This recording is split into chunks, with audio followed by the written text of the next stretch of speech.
the site of this reading by reading from a translation that I did of the Moroccan writer Mohamed Lefta. And this came out last year. I don't know if anyone here knows his work. Yeah, his work almost disappeared for a while, and it's been revived in recent years. And he wrote in French. He was from the village of Setat in Morocco, and he lived for a long time in Cairo working as a journalist. And now one of my students has translated 2 of his other novels, and this book my friend Omar Barada gave me because he felt it had something in common with these hybrid family histories I do. So I'll just tell you, I'm just going to read one section from it. He keeps coming back to this scene from when he was a high school student in Setat, where one of his classmates walked out of class and leapt off the balcony to his death. And so yes, that's what the story is. And I'm going to read one section that's also, so it's called Endless Fall. It's very much about falling as in falling, endless fall, off track. Another staircase, far in space and time from the one in Setat, at what was then the only high school in town. A chair rises slowly high into the air. Every time I remember it, this is the first image that looms up.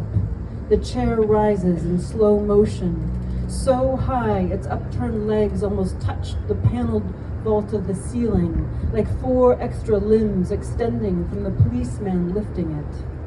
An avenging Hindu divinity with multiple arms, a colossal Hercules dominating in all his height, the Moroccan students occupying their own embassy in France, wedged in the stairwell and lustily pummeled by a police squad.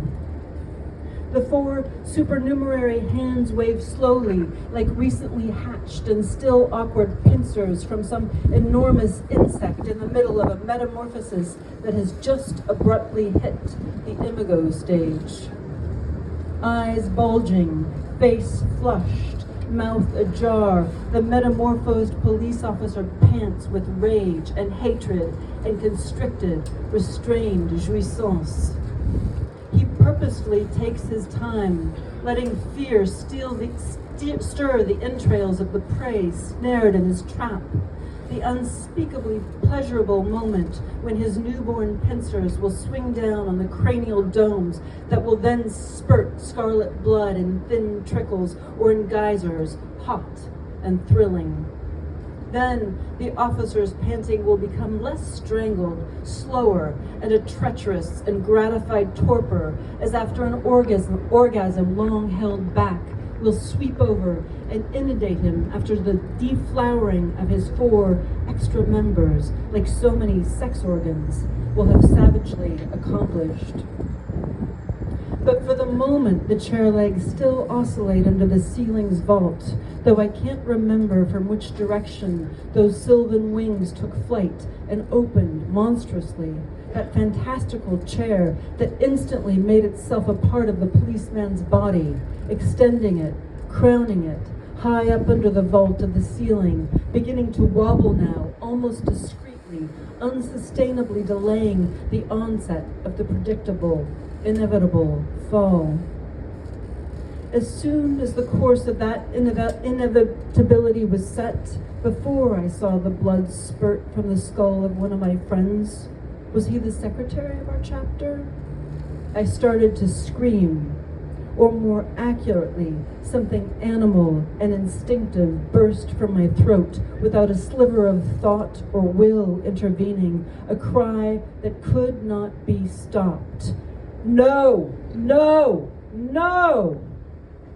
A panic-stricken, impotent denial. Then, in my turn, I fell.